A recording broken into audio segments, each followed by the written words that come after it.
What's going on, guys? It's the Money Talk Show with Dane, where we talk about all sorts of interesting topics having to do with money, specifically crypto and real estate here.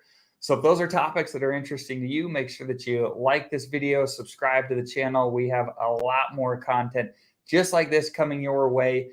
And so we're pumped to have you guys along for the journey. We've got, like I said, lots of cool things. So with that, Corey, go ahead and take it away. Yeah, Corey Geary, Crypto Millionaires with Corey Geary. Just like yourself, I've been rocking and rolling real estate for quite a while, and now making the transition into the crypto space. And I feel like that's where the next, leg of my journey is going to be to make legacy wealth is in the crypto space. We are in the right place at the right time. Right now, guys, is the time to start DCAing and, filling those bags up and preparing for the next bull run. And it's just, I'm super excited where we're at right now. And I want to bring as many real estate guys or any other entrepreneurs or like-minded people along for the journey, man, because it's just, it's not fun, dude, to get rich alone. It's just not, I found that out in real estate. You have to be around a lot of like-minded people. It gets lonely, when you're cranking along and hustling and bustling. And it's just going to be the same with crypto. It's going to be fun to get rich alone. We want to bring buddies with us, friends with us, and yeah, man, it's gonna be a fun journey. I'm excited. It will be. In fact, it was we went to some friends' house last night that are newer friends that my wife has met. I haven't met these guys before. They invited us to come over and watch the Chiefs game last night. Cool. So we went over, and their house is beautiful. We're walking around. It's a big house. It's got lots of cool things. It's got a movie theater, and it's got vending machines, and it's got, like all the big grand staircase, all this cool stuff, right?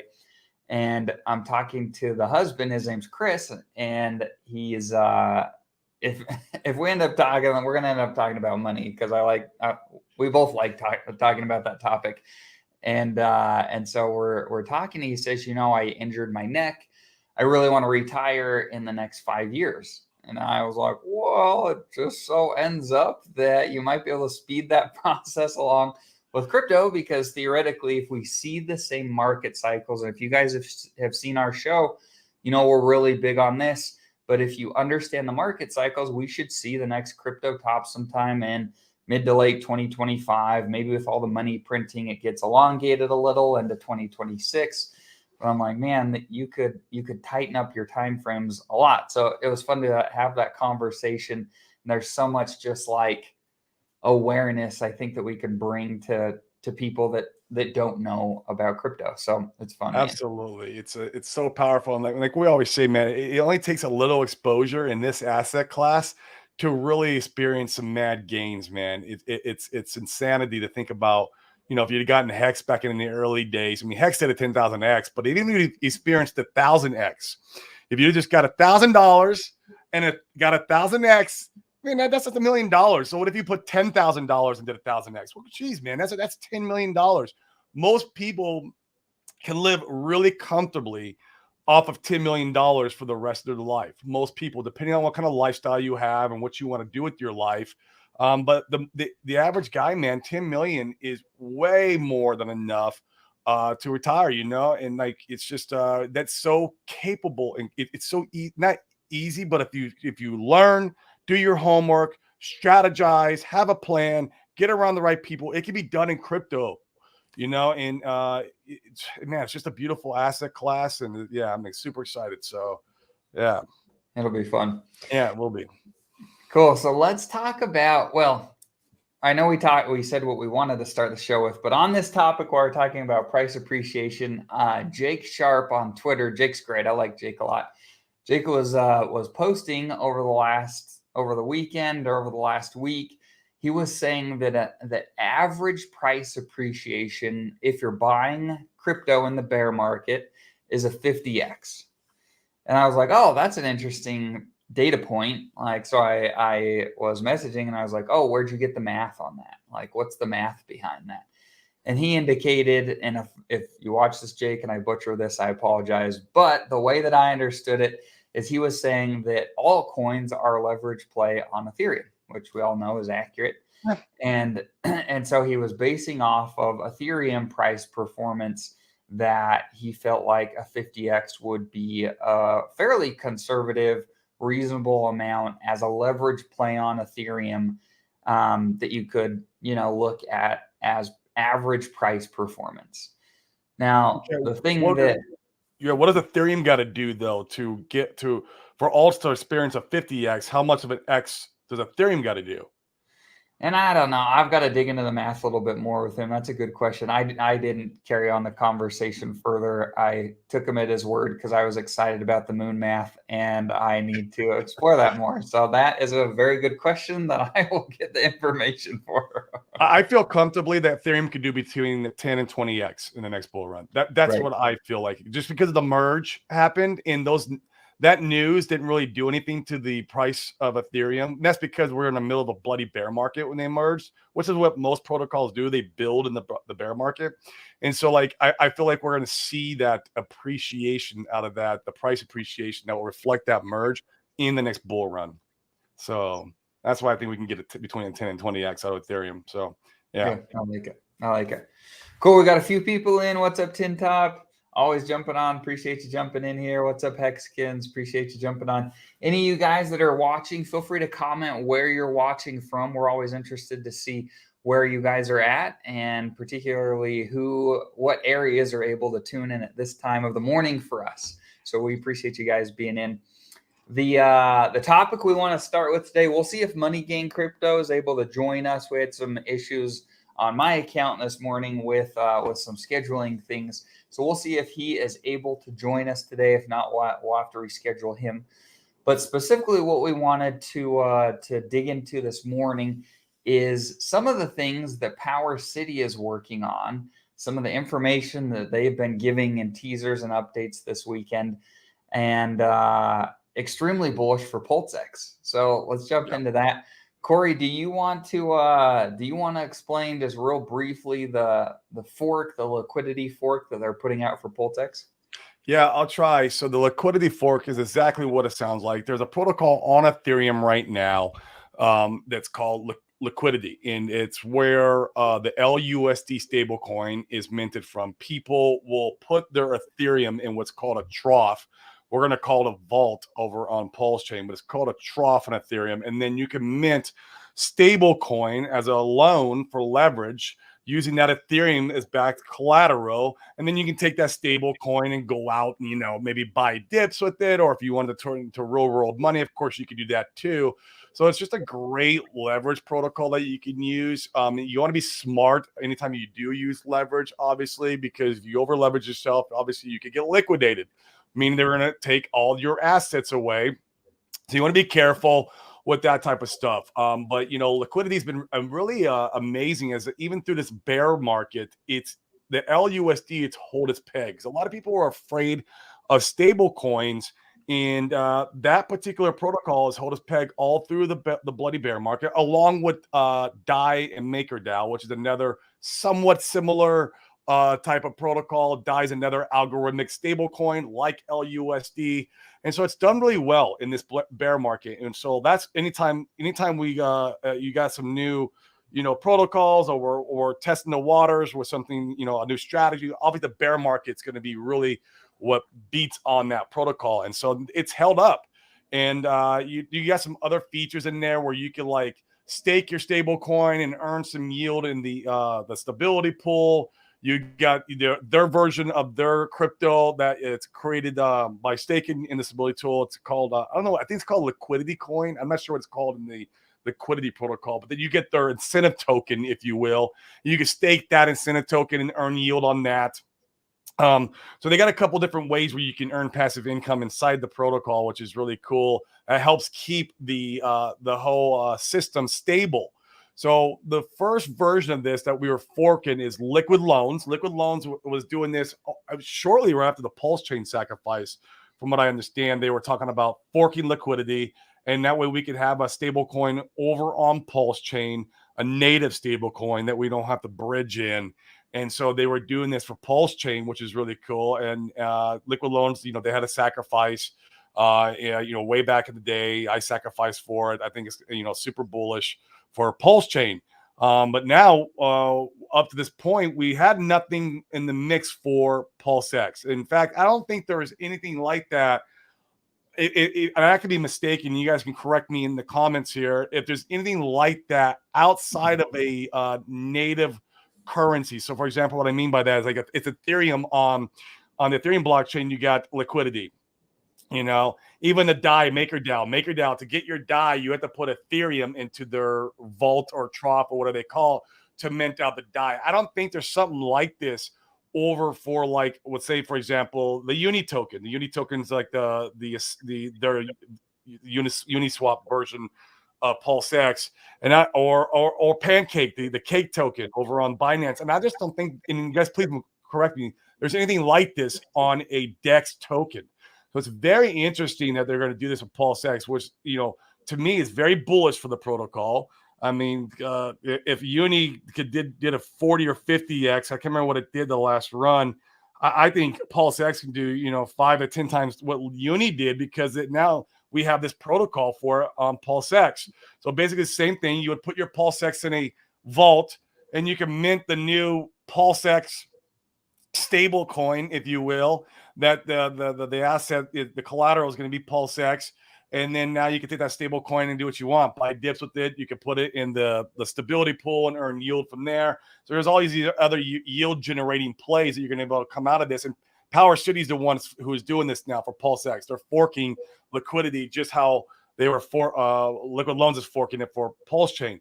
And the reason why they're doing this is because they were building out a front end for Liquid Loans that they could basically set up what's called the HONA strategy or the HOD-PRIL strategy, which is a different strategy of compounding your yields throughout inside the protocol itself. And they were setting up a front end in Power City that would auto compound it, so you didn't have to do it manually. And being that they were setting this front end up for Liquid Loans, they had to fork liquidity to do this. They're like, well, since we're already forking liquidity, we're not going to do it for Pulse because Liquid Loans has got that covered. Let's do it for PulseX because no one's doing that, and it's not been done. And so it's really, really innovative in that forefront. I love what Power City's doing with all their different little protocols they got. So they got the, you know, the yield compounding generator thing that they got going on. They have an NFT marketplace. They have a ecosystem where they're going to create like a bridge. It's a bridge to all these different chains. But the bridge, you don't have to lock up the asset in the bridge like in most chains you do, and that's where you get the biggest risk for hacks.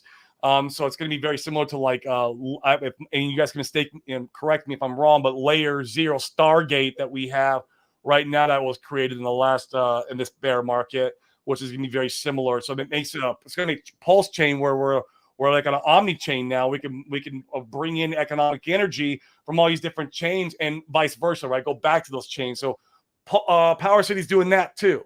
And then, I mean, they're just doing so many amazing things. And then they have what's called the core. The core is where you can stake your Watt token, and the Watt token will earn the fees from all these different protocols around it. And so now if you sack for the Power City protocol, you'll receive the Watt token, but, you know, obviously no expectations of profit from the work of others. They've been really stressing that. But people who sack for the Watt token might get a airdrop of the new incentive token for the PulseX liquidity fork. In Liquid Loans, it's called the loan token. And, you know, and like I said, I think on liquidity, it's called the liquidity token. So now you're going to get this new whatever incentive token. I don't know what they're going to call it yet, but you're going to get this too. So you get a 2-for-1. They're not going to tell you that, but they've alluded to it many times in their chat without telling you that you're going to get a 2-for-1 now for sacking for Power City. And they also alluded to that if this is done successfully, which I think they get pulled off on Pulsechain, that they might be thinking about doing this on other chains, and that, you know, the community who is rocking and roll with them right now they probably get rewarded too on the other chains. So like, there's just so many different bullish narratives going around Power City, and if they pull this off, this is a big undertaking. I feel like they're the biggest project that they're trying to do the most in under one roof, right? They're taking on so much. If they pull this off, man, that Watt token is going to fly. Their new incentive token is going to fly. And man, It's going to be really fun for when they go on the different chains. And it's just, man, it's so bullish for the whole ecosystem. It's bullish for Pulsechain because now you don't got to sell your Pulsechain. If you want to take a loan out on it, you can put it in the vault and you can take a loan and mint yourself some stable coins. Go buy some dips. Do it responsibly. Guys, you hear Richard talk about it all the time. Leverage, liquor, and ladies is what gets people wrecked. So you please use the leverage responsibly. But leverage is, in my opinion, a good thing. It's how a lot of wealthy people get wealthy, is by using leverage. I've used leverage multiple times in my real estate journey, and it's made me a crap ton of money by using leverage. It can be done too in crypto, but you got to be extra conservative because crypto is so volatile. So be very careful using leverage in crypto. But I'll be using it here and there. I won't be using it as my main strategy. I still like the Pulsechain single site staking strategy, and you can probably allude on this a bit, Dane, and I'll leave it to you after this, but like where you can compound your yield of that versus putting in a vault and then trying to do the haunted strategy with the Pulsechain. But that's it in the nutshell. It's just absolutely super bullish for the ecosystem as a whole. I'm rooting for Power City. In fact, I'll disclose my investment. I did invest for them. None of this is financial advice. I'm just telling you what I'm doing. I'm investing with them. I'm rocking and roll with them. I like the community. I like how tapped in to Pulsechain they are. They're always giving the most updates. And yeah, man, I have no problem, rocking and roll with these guys. I think they're amazing. And you got some amazing guys in there, like Just Ask Jesse. Oh my gosh, he's a big brain, man. You got a lot of big brains. He's nuts. Yeah. And with that point, so we're going to talk a lot about Power City today. Just Ask Jesse is going to be on our show later this week. And so this is an excellent teaser where we want to shout him out. We're going to talk more about this. We're going to get into some of the math and the specifics around how the protocol is going to work, some things that Power City's building. We'll also talk about validating on Pulsechain. There's going to be some pretty nuts stuff going on there. So it'll be exciting. Make sure you tune in later this week for the show with Just Ask Jesse.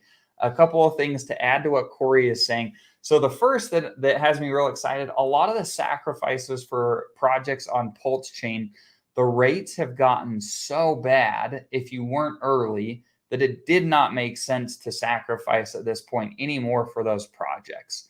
However, with Power City, the rate, I was looking on the website the other day, if I am reading it correctly, the rate's still quite good. You're 1 point for $1. At the very best rate, it was 2 points for $1. Yeah. So the rate's still very good. And if you sacrifice for liquid loans, Pulsechain, Pulsechain, I think there might have been a few other projects in there. Internet money, I think was one of them. Yeah. I think that might have been it. I feel like there was 4, but make sure you check out the white paper to see all of the projects. If you sacrifice for those projects as a form of teamwork, they're going to give you additional benefits, additional points for your sacrifice. So once again, no financial advice here, but for me, I need to go and top off my watt sacrifice. I'm excited about that. I'm going to make sure that I sacrifice from the wallets that I sacrifice for Pulsechain and liquid loans, because I'll get additional bonuses. I'll get more tokens for my money. And so make sure that you're aware of that if this is something that you wanted to participate in. It's really important. Yep. The other thing that has me real excited is a lot of these other protocols that allow you to take leverage against your crypto positions. Well, the leverage is, like you could lever up to 50% or 60% is some of the highest that I've seen. Now, this is not a space that I'm super familiar with because we're not real big advocates for leveraging your crypto. It's a great way to get washed out and lose a massive amount of value. However, I think understanding how the game works is incredibly important, specifically with if the liquidity fork works the same as liquid loans. I think you can almost lever 100% of it. And that may be a strategy that someone could use to exit their position. And you'd have to talk to your CPA about what the tax consequences might be if you did something like that. There potentially could be some advantages in that respect. And you could do it without, if I understand correctly, without hurting the price. And so we'll have to talk more with Jesse later this week about the specifics of how the numbers work behind that and his thoughts. That'll be a killer show. Really excited for that. Yeah, because it's interesting when you do that. Say you took 100% leverage in the price. Say you took it on Pulsex, and say Pulsex took a freaking 90% dip, right? Which that happens in crypto all the time. I mean, it's like that's not uncommon. Hex is on a 95 or 96% dip right now. So like if it does a 90% dip and you get liquidated, but then you took 100% and you got stable coin when it was at the high. So you got left with all that stable coin. You lost your Pulse X position, but it's like you just sold out. You sold out at the top. And so that's a different way of looking at it, a different mindset. When you are at the top or you feel like you're at the top, and you take some leverage out, not only so you can go out and maybe buy some other assets or compound on what you've already made in your Pulse X. But now if it did dump, and if you feel like you're left with the greater of the two in value, which to me I have to wrap my head around that a little bit. Jesse was talking about that in one of the Telegram chats. He was in Power City Telegram chat last night, and I was listening in. He had talked about that. I was like, I've never thought about it that way. And so we got to really kind of dive in and with him on Thursday when we have him on, because that's very fascinating to me. Oh, it's going to be cool. Yeah. We got a bunch of comments. Let's go to the comments. This will be cool. We got Hexbore. Now's the time to DCA, you say? I say yes. I've been DCAing for the last couple months, all the way down. When we hit that, I think Hex has hit 0.017, if I'm not mistaken. I started doing some DCAing. I'm doing what my strategy, everyone's got different strategies. I'm doing what's called market cycle stakes, where I'll build a bag up, and I even create a small staking ladder inside the next bull run. So in 25, I have my stakes spaced out 6 months apart for my market cycle position, where I'm going to take out those stakes because I know I'm going to be holding the Hex anyways. Why not stake it and earn some yield in the process? But I've been DCAing since 0.017 for this strategy to build up these cycle stakes. I've got 2 of them built up over the course of the last, maybe 2 months. And so for me, it is a good time to DCA. Do your own research. I cannot give you financial advice what you do with your money. Hex could go down to a penny. We don't know. I don't know, but I'm okay with my position. If it went down to a penny, I'll DCA again. I'm still okay with my current buys. That's just me personally. So you have to ask yourself if you're going to be okay with that, if it were to go down to a penny, because it could this year. I absolutely think it could. If Bitcoin gets wrecked to 10,000, we hear some macro news of something going under, like Randy talks about, Silvergate or Bank, one of those other type of, big giant, black swan events. We don't know. And it could happen still in our economy. And so, but I'm okay with it. I'll DCA some more then, but I'm happy with my DCA strategy. That was a bit of a tangent on DCA there, but man, that was great. We are closer to the bottom. I feel very strong about this. We're closer to the bottom than we are to the top. Right. Absolutely. Couldn't agree more.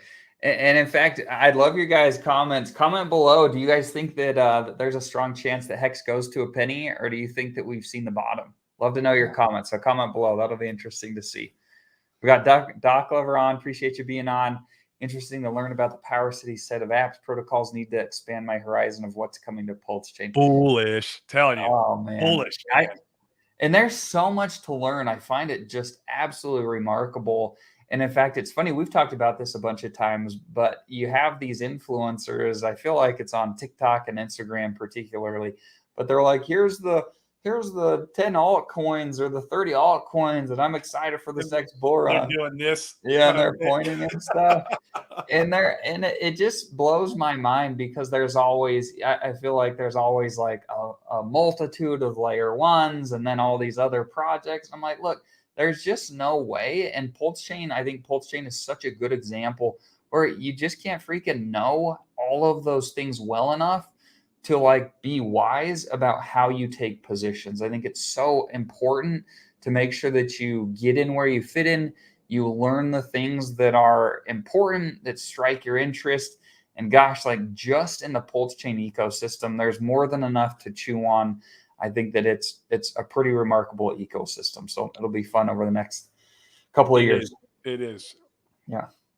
We got Randy on. What's up, Randy? Always appreciate you tuning in. Randy's great. If you guys don't know Randy, or you aren't following his content, you aren't in his Patreon group, or you aren't subscribed to his newsletter, make sure that you do that. Randy's great. In fact, Randy, if you want to show your links in the comments, feel free to do so. We're happy to put those up. Randy's great. Yes, he is. Doc Glover, will the two stable coins be competitors or just complementing the whole RH Pulsechain ecosystem? I think they're referring to the stable coins with Pulsechain and Liquid Loans. So in my opinion, they're there to complement one another. Power City's been very complimentary of other projects rather than stealing ideas like other projects that will remain unnamed here on the show. They've been great about being complimentary. And so with Liquid Loans, once again, that's a protocol that is specifically for Pulsechain. And with this liquidity fork that Power City is creating, that is specifically for Pulsex. So they'll be complementary and not competing, if I understand it correctly. I believe so, because it's two different assets that they're creating the stablecoin out of. So I don't believe that that's in competition. The only way it would ever be any kind of competition is if Liquid Loans had planning on doing something similar for Pulsex in the future, which I would have felt like it would have already been out by now or talked about now, because Liquid Loans has been in the making since Pulsechain sacrifice, or shortly after the Pulsechain sacrifice. So if they would want the idea of doing the same thing with Pulsex, I'd imagine it would have happened already, or they would already come to the table with it. And they just, they haven't. I think their main focus is just creating a solid protocol around Pulsechain and that fork. So yeah, and they haven't said a word about anything Pulsex, at least that I've seen over on the Liquid Loans team. So yeah, I'm with you. Randy says that he sacked for Watt. I'm excited for Watt. I'll be honest with you. I'm really interested to pick Jesse's brain. My concern with Power City is they have so much going on. There's so many things that they're trying to pull off. I'm concerned that they're potentially diluting their time and attention. And it's one of those, it could be now. I don't know. I'm sacrificing for Watt. I like it too, especially with this new Pulsex liquidity fork. But man, it's one of those master of what's the term? Master of none, jack of all trades. Master of one or jack of all trades. You want to be a master of one. But there is something to be said about that. I really felt that way too in the beginning, because Power City came out probably shortly after Liquid Loans. It's been around for a while, almost a year. And I felt that way because they were talking about all these different things they were doing in the beginning. But they have had some time to really work. They have. And they have a good team. Like, their team seems top notch with what they're trying to pull off. They got some big brains, man. Yes. I mean, you got KDP in there. You got Jesse in there. You got Walrus in there. Oh, no, Walrus is Liquid Loans. Actually, Walrus is Liquid Loans. But still, really big brains, man. And super, long vacation. He's in there. Yep, he's in there. And we've met those guys. They were at the Pulsechain event in Las Vegas. They were cool to meet there. I mean, it's such a unique time in the Pulsechain ecosystem where you can get access to these guys. Those opportunities, I promise, will be much further and few in between as the market really turns around and we start to see price appreciation. Everybody's going to want to bend these guys' ears. And so the opportunities that we can get them in and chat with them now, I think is a huge one. Yes. Agreed. Tin Top, leverage, liquor, and ladies makes life interesting. It does, Tin Top. I used to live my life kind of around those three principles, except for recently. In the last few years, I'm all about family and just quality time of making memories. All right. Till the bill comes to the table. The bill comes to the table. Right. You got to pay. Yeah. Right. Side note, y'all should reach out to Identity Block. He's got a crypto tax workshop. Taxes are his wheelhouse. Hey, appreciate that. I've talked to him a few times in Telegram. Yeah. Identity Block. Yeah, he's a cool dude, man. The tricky thing with crypto taxes is there's just and legalities around cryptos, there's just so many things that are undefined. The government's trying to wrap their head around what they want to do. There's just like so much up in the air. So appreciate the idea though, Tinton. That's great. Yeah. Randy says, I would prefer leverage early on and get all the cake. Absolutely. And in fact, I think it's important to note that, with leverage, as we're coming into it, there will be so much volatility early on with Pulsechain and Pulsex. I think it's wise. I can speak for myself. Once again, no financial advice, but I'm going to be extremely conservative about taking leverage early on with a massive amount of potential volatility. So keep that in mind. We've got Money Gang on. What's up, man? Appreciate you jumping in.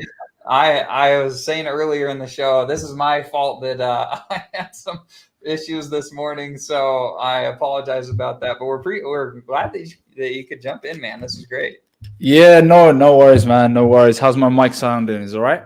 Yeah, sounds good. You sound good, man. Awesome, man. Awesome. Yes, I didn't know if it was. Sometimes it's difficult. I'm in the UK, of course. A lot of people will know that. So sometimes it's difficult getting the time zones. They always change all the time. So it's all good. No problem, man. How's it going, guys? It's going great. Let us catch you up this morning. This has been fun. So we've been specifically talking about the Pulsex, the liquidity fork that Power City has come out with and been tweeting about over the weekend. We're pretty excited about that. We talked about how the rate to sacrifice for the Watt token is still pretty reasonable. So that's something that people could consider. And we're bullish on it, man. We'd love your thoughts. What are your thoughts on the liquidity fork? Have you looked at it much? Yeah, I love it. I love it as a protocol. I like the stuff that they're also building around Power City. So you've got the NFC marketplace. You've got quite a few different parts to it. I think for me is always trying to get my head around it. I've had Just Ask Jesse on the show before as well.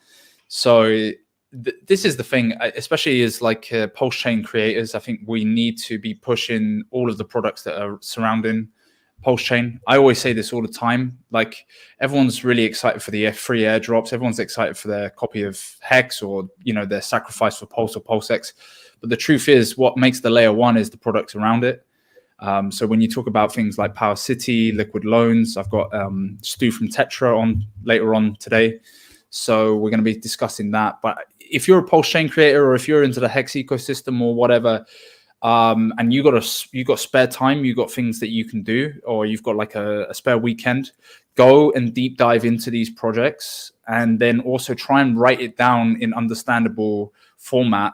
And then be able to put it out in a tweet storm, for example, or maybe you want to use AI like GPT and kind of try and say, oh, okay, can you simplify this or what have you, or do it yourself, so that you have something to kind of put it out there, because I think a lot of people are still trying to get their head around it. There's going to be guys who are going to be ahead of the game and they'll be ready to go. I know one of the guys in my group, Red Squirrel, he knows this stuff inside out. He already has a strategy with his liquid loans protocol. So I've kind of stole some stuff from him because I have too. Yeah, all of us. 100%, because I find that if you learn from people who have experience and who kind of understand what they're doing, as long as you get your head around their strategy and understand it, you can get ahead of the game and you can kind of gain knowledge quite rapidly by almost stealing or not necessarily stealing, but copy and pasting. From them. Say again. Copy and pasting. Exactly. Yeah. Copy and pasting. And you're not going to, if the guy is looking out for themselves, then they're probably going to be, their self-interest is going to help you out anyway. So absolutely. Let's go through some more of these comments, and then I'd love Money Gang. We've seen a bunch of your content, but as you're typically the host, I haven't seen, I don't know your story about how you got into crypto. I don't know if I maybe missed some of that, but I would love some of that content after we get through some of these comments. Yeah, sounds great. Cool. We got Art Crypto J. Appreciate you being on. Let's go. I want cake, Randy. Absolutely. We want all the cake. This is going to be fun once Pulsechain launches later this year. Randy says, after the Canada halt to interest rate raises, I have to admit that my bear sentiment is waning. Interesting. Yeah. Mine too, a little bit. Now we do have the FMOC meeting. It's literally in the United States. We're having it. I think it starts tomorrow. It'll be tomorrow, Tuesday, and Wednesday. Wednesday will be the announcement of the rate hike. If there is one, I still anticipate there is going to be one. So keep a lookout for the next couple of days. We might experience some volatility in the marketplace, and so the meeting's going down literally tomorrow. Yeah, that's going to be big, man. Like, it's going to set the pace for what's going to happen next year. 2023, I think so. Yeah. And the rest of it's interesting because the Bank of England are doing another rate hike increase. I know Canada have done something slightly differently, and then I'm yet to see what the ECB, the European Central Bank, have done. But everything really reflects back. I talk about this over and over again, back to what the Fed are doing, because ultimately they're the reserve currency of the world, and that kind of dictates the pace, right? Right. No, that's a great point. Jen Hex says that I hope Hex goes to a penny. If so, I'll be buying even more. Absolutely, I would be very grateful. I don't know if we're going to see that, but I would be grateful. In fact, what do you think, Money Gang? Do you think that we were talking about that earlier? What's the likelihood we see a 1 cent hex in your head? If you could put a percentage of probability to that, what would you say? What are your thoughts and feelings? Yeah, there's got to be a few different factors to it. I do think there has to be kind of a bit of a catalyst event. And so that would be one thing. We'd have to see Bitcoin obviously kind of do a big leg down. I know there's a bit of debate. A lot of people talk about, is it decorrelated? Is it correlated? It's decorrelated because of the liquidity. I don't know, man. Like, I would just say put your limit orders in, get them prepared. And also I would say put your limit orders in at the last bottom price, which I believe was 1.07 penny, I think it was. Yeah, that's about right. That's what it wicked down to. So I would not be, because I think everyone's looking for that. The way that people work, especially from a psychological standpoint, is they have like benchmark numbers. I call it benchmark numbers. So, they'll round it up, and it's usually to the 5 or to the whole. So what I mean by that is, for example, they'll probably benchmark it as 1 penny 5 or maybe 2 pennies. So everyone thinks about selling a 100x or 1000x, but they never think about selling at 926x or 91.22x or whatever it is. Yeah. So they never bragging rights then. Yes, yeah, because everyone loves the whole number, right? Oh, I done 200x, I done this, that, and the other. But sometimes on the leg up, because so many people are looking for that 100x, maybe cashing out at 92x is a bit better strategy. You're more likely to be able to cash out at that point before that psychological barrier. That's a great point. A lot of wisdom in that. In fact, I've seen some of your shows where you talked about that. And I think that's one of the points that a lot of people just don't mention. We're really big here on this show about trying to get to the bottom of the truth. We talk a lot about market cycles. There is nothing that does not, get slaughtered. I should say almost nothing that does not get slaughtered in the bear market, and decent projects, as long as they're not rug pulls and scams, do really well in the bull. And so, so I think that's really wise in what you're saying. I appreciate that. That's great. 100%. I always kind of come back to this as well. If it's surviving the bear market, typically it's going to do well in the bull market, right? Mm-hmm. Yeah. So you really start to filter out what projects have got kind of market fit, and also, how much interest, community, belief, also whether it's a scam or not, kind of comes out in the bear market, right? It is the deciding factor, because all the money's filtering out, and we're not on that high of bull market fever. So yeah, you can really see that in the bear market. Yeah, that's a great point. We've got a couple of people that gave their input on 1 cent hex. He says, Tin Top says, I don't know if it goes to a penny, but I strongly believe that more pain is coming. Our Crypto J says, still expecting it to run a little low towards penny, but I keep DCAing. Yep. I like that. Doc Clover says, I feel that we have We have had the bottom in for Hex, but I think a double bottom for Hex may be on the horizon. No idea about BTC though. Those are all fair points. I like that. Yeah. What do you guys think? I got a question that I want to throw a little bit of a curveball. What do you guys think about seeing 1 penny Hex post Pulsechain? That's an interesting one. I think for sure on the east side. I think that's 100%. This is yeah. So I think you have to factor in like how hard do you think it's going to run? I think there's a lot of people. Well, everyone, and this is a tricky topic. Everyone is expecting Hex to run come V3, and I think that Corey and I have talked about this a lot. I think it's likely, but when everybody is thinking something's going to happen, it often doesn't. So does it run hard? Like if Hex, let's say that something kind of crazy happens and gets to 20 cents on the east side, like, do we think it's going to fall to a penny from 20 cents? That's a pretty big ask. But I am of the mindset, and I'll let you talk about this a little more, Corey, but I'm of the mindset that I think the east side is going to get absolutely destroyed post Pulsechain. And frankly, like, I just don't think it's going to perform particularly well this next cycle. So that's how I'm stacking my chips. I could be wrong.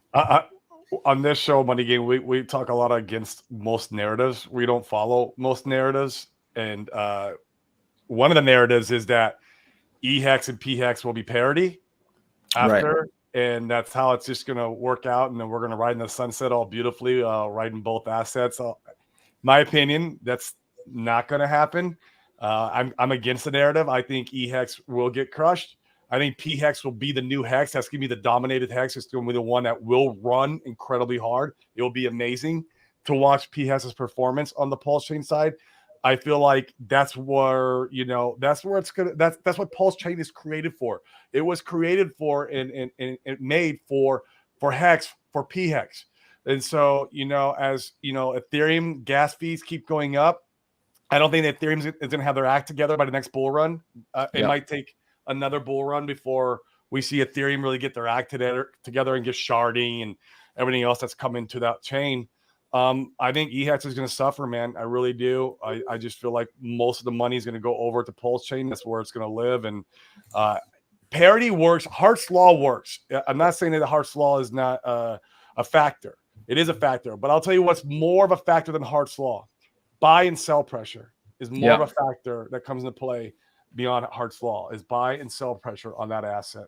So that's and where would you onboard your new guys? Like if you're going to help people get into Hex, I mean, are you sending them to Ethereum? I mean, I don't anticipate that for me, but what's your thoughts, Money Gang? This is a great topic. Yeah.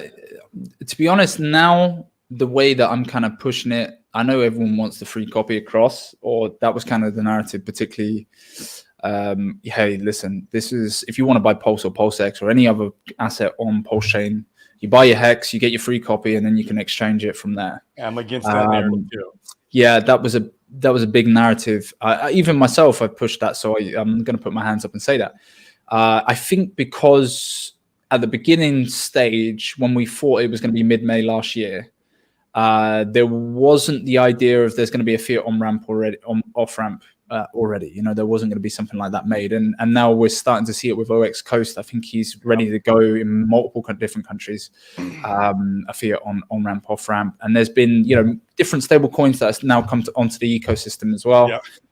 So I would kind of push people to be like, okay, well, and again, it comes to ignorance really. Like as you start to develop your knowledge and start to learn more, and as people start to push ideas and start to talk about game theory, then we start to learn more about it and what would be the best way. So now I would probably just say to guys, right, buy the on through the on ramp, off ramp, get the stable coin, and then exchange into PHEX. That would be more my thinking. I mean, there is going to be that would be more your thinking than like pushing for the copy. Is that what you mean? Yeah, because I think there will be the reason why I say that is I might say to some of my guys is get the stable coin, and watch what the prices do, because there's always going to be an opportunity. So I take it as like a three-prong approach, right? So let's see what plays out. Does Pulse accelerate in price? Does Pulse X drop significantly in price? And what happens with PHEX? Does that get dumped the most because people are exchanging it for Pulse? Does it get dumped off because people have got the free copy and they just want to sell off, and whatever's liquidity available they want to get rid of?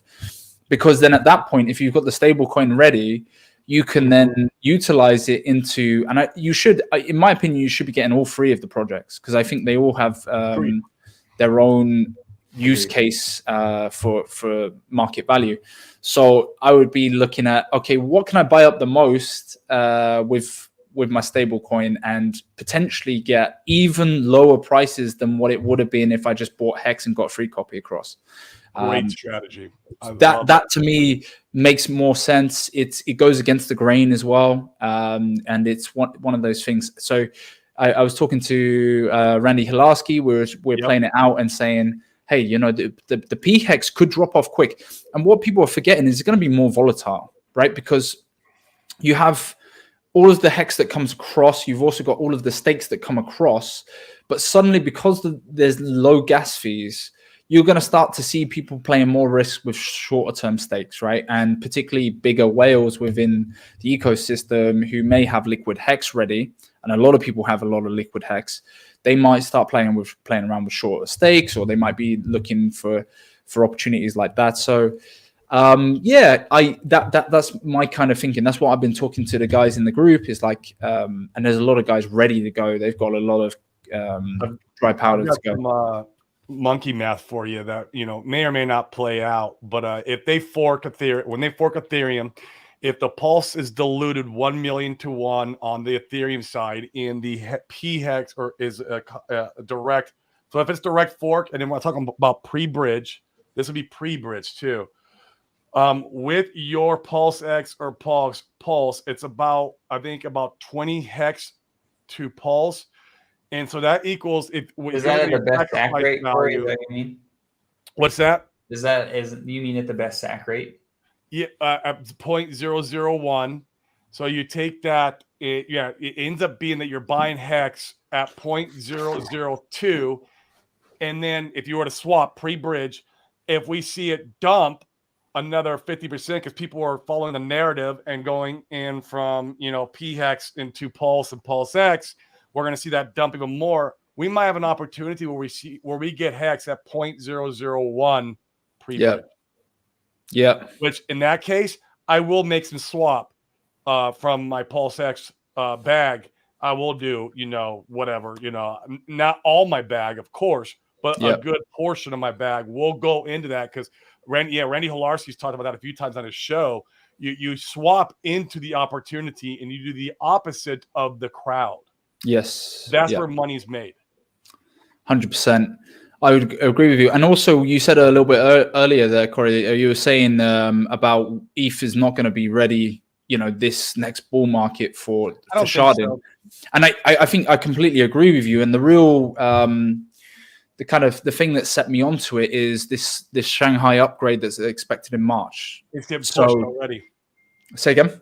It's getting pushed already. Yes. Yeah. They were meant to be. What was it? They were meant to be not only trying to.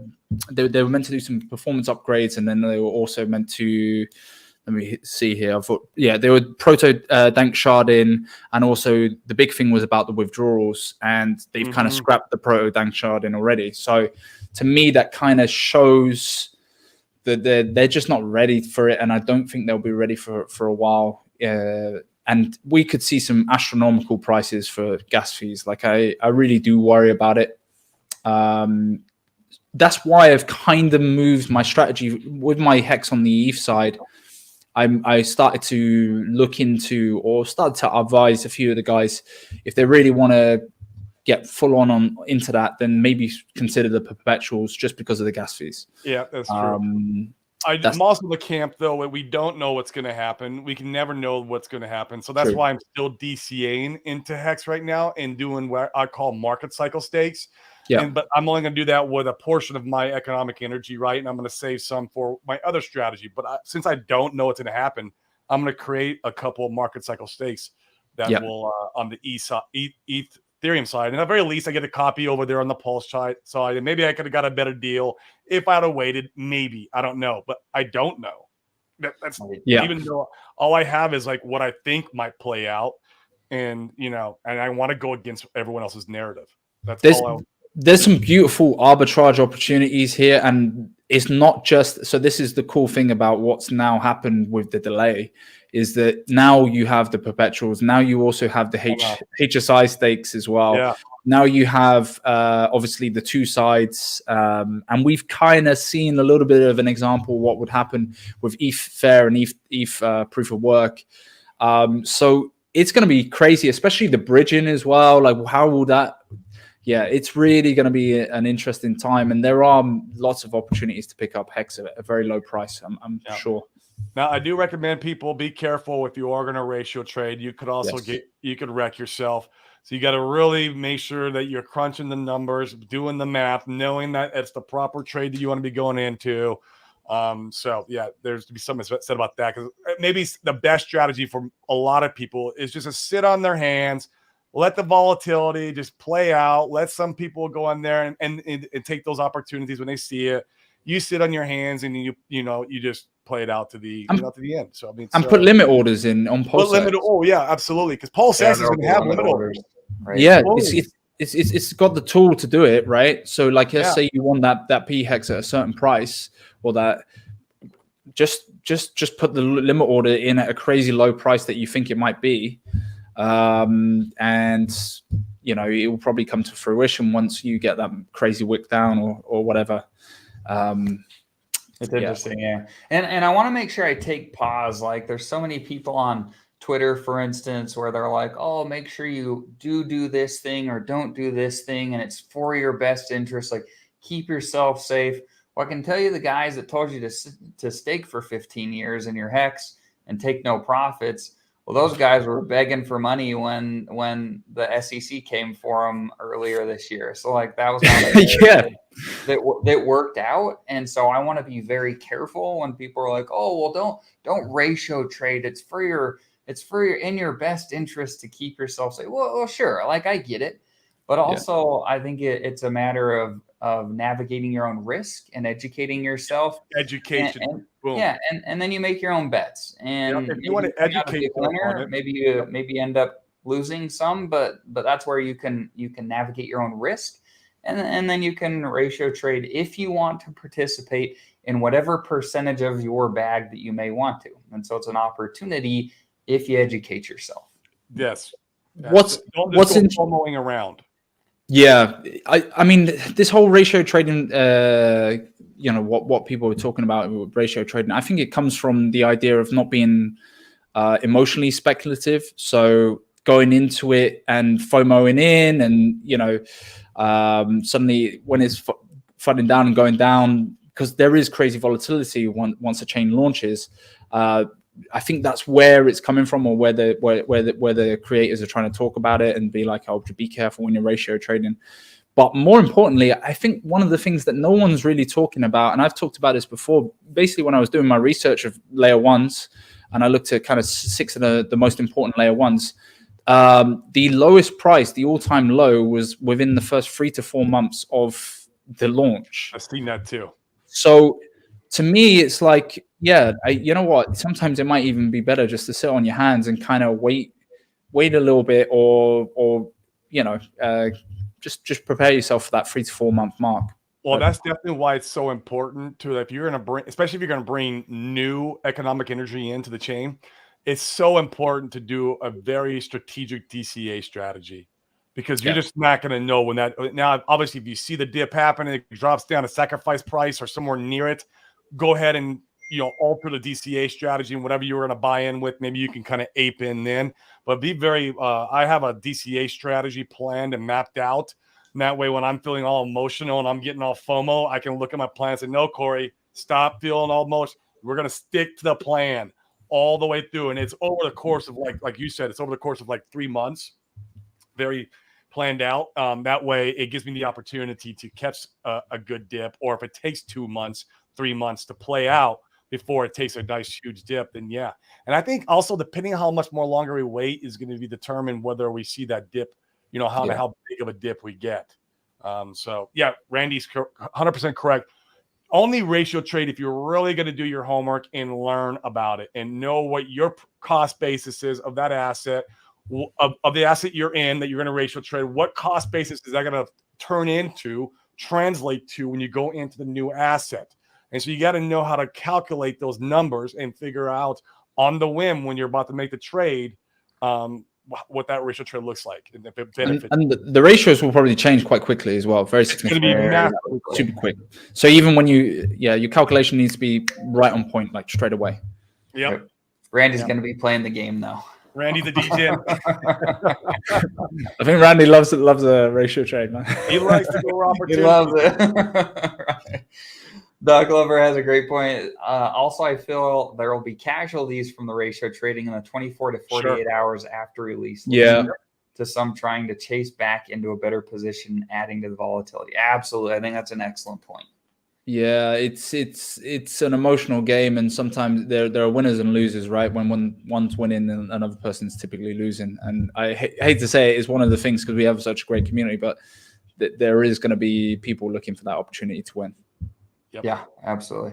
Doc Glover has a few other good points here. They're talking about Pulsex and Pulsechain. Unfortunately, there will be those that only want/need a 10x for Pulse. Also, only 10% of Hex is staked, thus PLS likely to have less than 5% stakers, so more liquid coins, thus more volatility of PLS/Hex price. I think this is a great point, and in fact, I'd like to talk about this a little bit more. I don't know if we're going to get into your story, Money Talk, but it's okay. We can keep going for the questions. I got time, man. I got a bit of time. Yeah, we've got lots of good stuff. So I find it fascinating on Twitter how a lot of these guys are like, oh, I'll never sell, and I'm holding for a 10,000x. And if you're not, like, are you a real believer? And I think that once again, it's narratives that just aren't that accurate, in my opinion. Like, you're going to bet there's only been 4 tokens ever in all of crypto that have done a 10,000x or better. And if you're going to bet on the probability that some of these others repeat, well, then be my guest. You're welcome to make that bet. But as far as probabilities are concerned, that's just not a high probability that we're going to see a 10,000x. Now, maybe you've got to wait a few cycles. But once again, I'm not holding anything into the next bear. Like, I'm going to be taking, full disclosure, I'm going to be taking profits like crazy when I feel like we're at or near the next top. And also, like, I sacrificed enough where I don't need a 10,000x to get to some of the gains that I hope that I get to. And there's neither good nor bad about that. It's just a matter of having a strategy and understanding what you're after. And once again, I think it's incredibly important that you're not just focused on like an exit position like 100x, for instance, but you're paying attention to the market cycles so that if you're 100x, your 1,000 or whatever your price point is you're trying to get, well, if it doesn't hit there and you're like, gosh, I know the market cycle, I think we're getting close to the top, you don't have to get there. I'd much rather sell, say, once again, in our example, if it was 100x that somebody was after and they were in Pulsechain and they were looking for that, and we're at like a 90x and they're holding out for this extra 10x, but we're at the freaking top. Well, I can promise you'll be way happier taking profits at the 90x rather than shooting yourself in the foot, holding through the bear market, waiting a whole other 4 years to try to get there again. Like, it just, so be careful. Just do the old Warren Buffett method, man. The way we get in, we DCA in. When we're at the bull run and we don't know, we can't call the top. I mean, Richard Hart can, but we can't call the top. And we can't call the bottom. Like, just start DCAing out at the top. In 2025, if you see all this FOMO and everyone's running in and there's crazy green candles and all these different charts, just start DCAing out. You don't got to exit all your position at once. And you can DCA out with a nice liquidity position, right? And you start setting those positions up, and acting responsibly and start getting out. And that way you have a nice average of the top, the way you get an average of a bottom. We don't have to call the top. We could just get an average of it. Yeah, I mean, selling 50% of your bag in the height of the bull run is not that bad. Like I don't understand why people get so funny about it. Yeah, right. Like it's like you can let the rest ride off into the sun and keep that long term and take profit, and then to reinvest that as well in the next bear run. Exactly. Play the game all over again, and that's all Warren Buffett's ever done his whole life in the stock market. He buys in when it's low, and he sells out when he's at the high. He's done it since he was 12 years old. It's insane. Right. So here's an interesting one that I'd love your guys' thoughts on. Doc Lever says, also there will be those that have overextended themselves during the SAC phases and need/want to sell as soon as they feel it'll be worthwhile due to the long wait. So Corey and I have talked about this a number of times. Let's get you to comment first, Money Gang. Do you think that with that being said, there could be a lot of sell pressure early on? I think a lot of people are of the mindset that we see Pulsechain run and Pulsex take a big dip. Would you agree with that? Do you see anything different happening? What are your thoughts? Yeah, good question. So I've been playing it in my mind a lot. I've gone back and forth on it, because I do feel people are overextended, and even what's concerned me as well is like in this bear run, a lot of people obviously have been DCN in, they've been spending a lot of capital on getting in, and how much dry powder will they have ready to go? Like how much realistically will they have as much as they put into the sacrifice phase? The general consensus I'm getting, and this is not financial advice, it's more just what I'm hearing, what I'm seeing, is that a lot of people don't have lots of dry powder ready to go, from day one or onwards. So I do see there going to be a sell-off there, like Corey said it a little bit earlier. Like when people see maybe a 10x, maybe even 100x, there's going to be people that are going to be selling off quite quickly. But what's interesting in me is, particularly with Pulsex, is how much of the buy and burn is going to be playing in, because the more of that sell pressure, the more that there's going to be bought up and burnt away, which really puts an interesting dynamic. I do see there's going to be some sell-offs. Like there are going to be people that are true believers, kind of cult-like in their mentality. There are going to be people that have given themselves a two cycle run, so they're like, okay, well, I want to see not this coming bull market, but the following bull market. There are going to be people that will definitely believe, okay, I'm going to take profits in the bull market. I think the bull market's going to be 2025, and then there's going to be people that will sell off nice and early. You see that always with layer ones. You see some major dips, like I said, around that 3 to 4 month mark, where people take profits. So I think from the bigger whales, we'll probably see some big sell-offs when they see a decent return, anywhere between kind of, I want to say 25 to 50x ish. I was just going to say that. Yeah, that's the number in my mind, like a 25 to 50x. Yeah, and that's when we'll see the 80%, 90% dip, and we'll get back down to like where we're only at 5x, maybe from the sacrifice price or something like that. And that'll be Corey's time to go in there and scoop up that bag.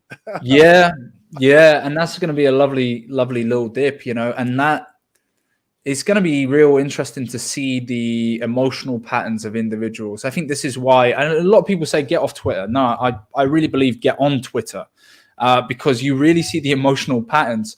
When the haters are the loudest, it's usually it's like a bull sign, right? Buy, as Jim Cramer would say. Don't take his advice ever.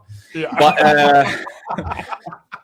right, but the truth is, it's kind of like that buying signal where, hey, everyone's being bearish on this. Okay, maybe this is a sign to do what the opposite would do. Maybe it's time to buy. And kind of the same thing when everyone's in this euphoric, like, hey, we're going to $1 hex this cycle.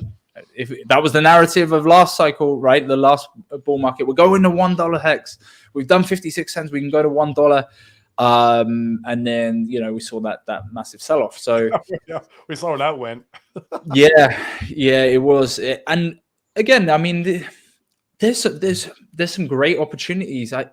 What surprised me about this bear market in particular is there's been some really good opportunities, even just to make 10x here, there, and everywhere. Like even you take Hedron, right? For example, a lot of people have done quite well on that, like buying and selling that and fiddling around with that as well. So there are opportunities everywhere you go. And I do think, and I say it time and time again, that bull market mentality is going to be real interesting in 2025 to see what prices we get. But on a longer term basis as well, like, again, I talk about crypto adoption and it fundamentally coming back to it. We're going to see this community grow 5x, right? Possibly in the next bull run. And then we could see that, imagine that onto the next bull run after that, right? Not just cycle 1, but cycle 2. Where are we going to be? How big is the community going to be? It's still relatively young. It's still a relatively young community. I know that Bitcoin's been around for so long, but we're in a very young community. Once we start to see influencers like yourselves, like myself, like even some of the biggest influencers are only getting 26K following, right? Crypto Coffee's what, 26K following, something like that? Right. It's small for how much content some of those guys have been putting out. Yeah. Right. It's tiny, right? It's tiny. Even comparing it to someone like George Gammon, right? Who's a finance guy, right? Or some of the kind of stock trading guys or the gold guys or whatever. It's small. The only one that I can think of that's big is BitBoy, and that's really it. And maybe Chris, what's his name? Chris MD, is it? Crypto Banter is pretty big too. Yeah, Crypto Banter, yeah. That's how I got into crypto, was through that show. But a lot of their growth was the last bull run, right? It was. It was. If you look at the numbers, they exponentially went up in the next bull run. So I'm really just interested to see when the hype's back in, how much community comes in and how many people come in. Yeah. Oh, Randy, you're small. Sorry, bro. Randy, do you know what? Support you, bro. That's all that matters. I know that we're small, right? When I'm like saying, "Oh, okay, I produce this channel," and I'll be talking to people, and they'll be like, "Oh, so how many following you got?"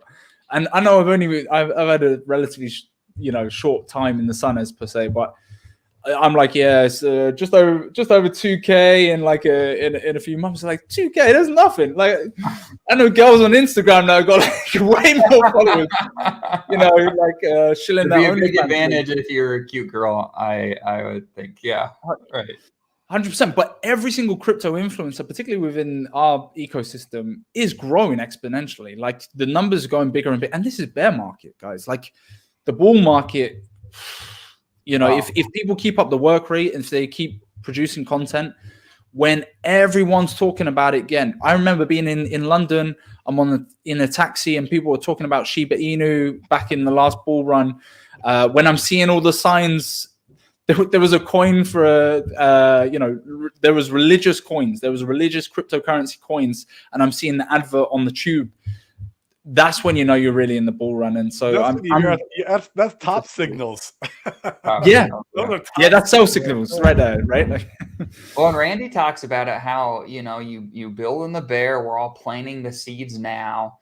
Channels will blow up, as we move into the next couple of years, and it'll be a unique opportunity. And one of the things I think Corey and I are really excited is to give, same as you've done an excellent job on, I think, providing more information than just like moon math and the same narratives that a lot of these guys push. And we're excited to do our best to give the truth, because man, we got wrapped up in, and we talked about it on other shows, but got wrapped up into some of the narratives, and got caught with our shorts down in this last run. And I'm excited to Randy jokes, but Randy says that he traded bags with me at the top where I bought his, and he bought a truck with the swap there, which is probably accurate. And so it's fun to be able to build a brand and an offering where we can help people and ideally give them the right information to be able to operate in crypto at a high level in the correct ways. When Randy did his Euro tour, when he was going around, he's like, yeah, it was all bought for by Hex. I could just imagine the people behind the screens, like, you know, like that Wojak crying, angry face, like, no. Yeah, no, that's all I could see. 100%. Right. Randy makes an interesting point. I'm adding 250 users a month right now. It will be even faster in the bull. Absolutely. Yeah, I'm about 180, I believe, around about that mark at the moment. Yeah. Interesting. That's great. We're adding 251 a month, I'm pretty sure, Andy. So just kidding. I don't know the math. I'll have to look at that. Cool. No, this has been great. Tin Top says over 150 projects launching on PLS. I don't think 2/3 will make it. That's an interesting point. That's probably about right. Yep. Yeah. Right. There'll be some gyms in there. There'll be some gyms that will do 100x or even 1000x. It will happen. Yeah, there will. It's hard, isn't it? I don't want to spread myself too thin sometimes. Right. Yeah, you got to do your own. Just do a lot of due diligence, a lot of research, and go with the ones you really feel good about. You know, like Power City. I feel good about Power City, man. But yeah, who knows, right? It's we just don't know. I like it. Red Squirrel's on. Appreciate you jumping on, Red Squirrel. And then, this is a good one. So we got some additional follows. Appreciate you guys. Make sure that if you're not following Money Gang, he has excellent content. I've really enjoyed and learned a lot from. In fact, we talked a little bit on Twitter, which led up to the show, where it's valuable to be able to have people with different mindsets and thought processes. I know he said some things that I thought differently and vice versa. And frankly, I really appreciate that, because I want to make sure that there's no ego for how I'm investing. And I want to make sure I'm like looking at my blind spots. Because in the end of the day, we're all here to change our lives. I care less about my ego. So this has been excellent. Make sure that you guys give a follow to the video, or follow us to the channels, like this, subscribe, all that stuff. It really helps with the algorithm. And so, yeah, this has been great. I know we've got to jump off pretty quick here. We've got some calls that we've got to go to. Randy, he's laughing, bro.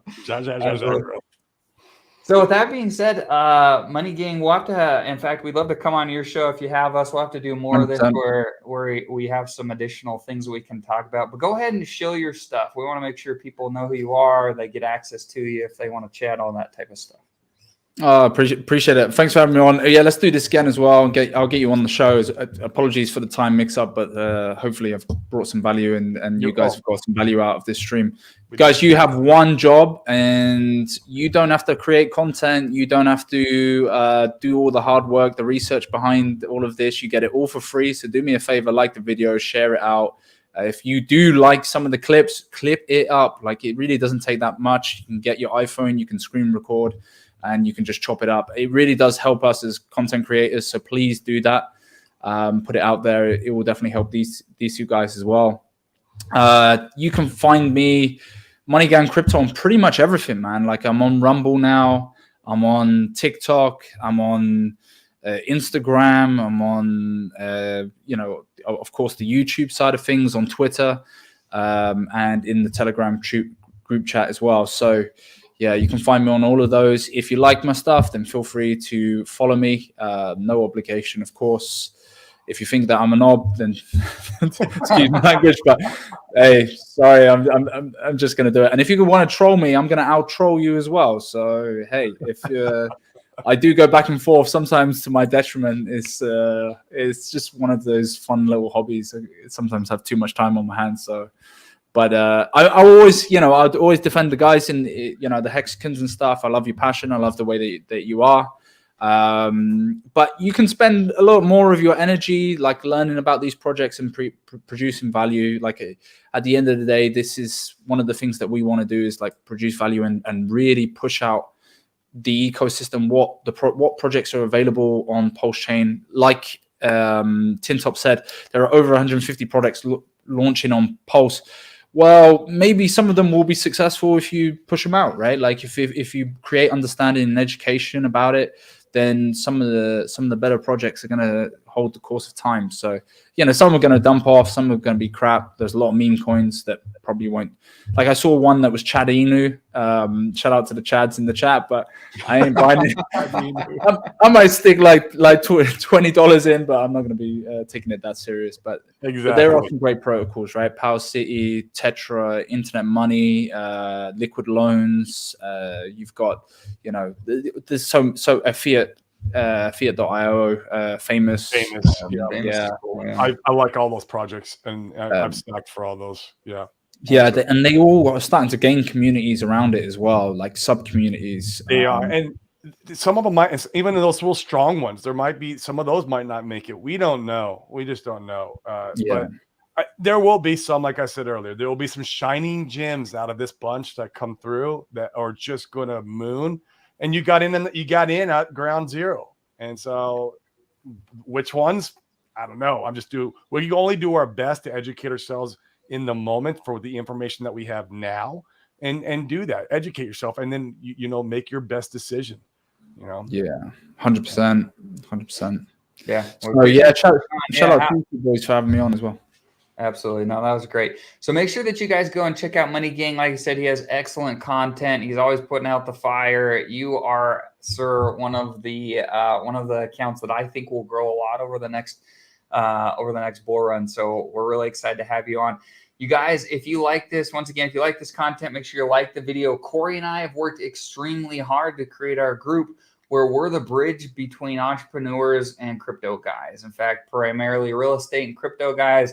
We have lots of real estate guys trying to figure out crypto, and crypto guys looking to deploy capital in real estate. So if those are things that are interesting to you, that you'd like help with, that's what we do every single day.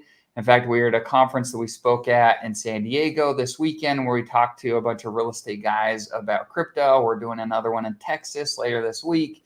We're off to Puerto Rico shortly thereafter. There's a lot of really cool things that we're going to be bringing the real estate and crypto communities over the next couple of years. So if we can help you with any of that, that's what we do every single day. We'd love to do it. Make sure that you reach out to us and see if we can plug you in and provide any value that we've got.